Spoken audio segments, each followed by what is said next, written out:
I want to share something a client wrote to me because I think it says something I've never been able to say quite as clearly myself.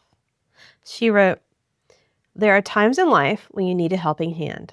At first, yoga therapy seems difficult because you are allowing your body to speak, not your mind or your intellect. I believe emotions, grief, and trauma are stored in the body. Sometimes they come out as disease." Now, this client came to me after a frightening medical diagnosis. And what she said next is the part I want to sit with for a moment. An hour with Becky is more effective than 10 hours of talk therapy. Now, I want to be careful with how I hold that because she's not saying talk therapy is bad. This client spent years in talk therapy. It helped her in real ways. What she's saying is that something was still unreachable, though.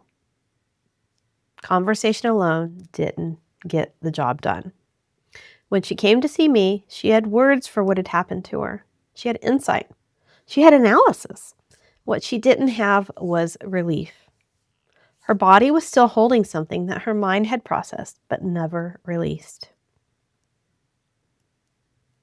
I asked her where in her body she felt the fear around her diagnosis.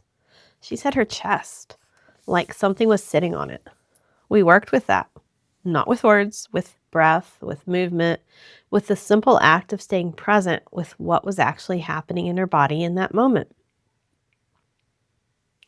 By the end of that session, she said she felt like she could breathe again, actually breathe, not metaphorically, physically.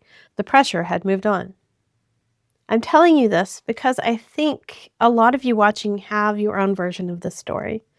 You have done the work, you've talked about it, you understand it, and there's still something in your body that hasn't gotten the memo. That's not a failure of your work. That's an invitation to a different kind of work. That same client also wrote this.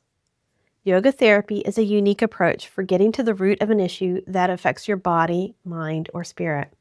I am most grateful for the progress we have made so far and look forward to resolving issues I've bottled up for years. Freedom and wellness.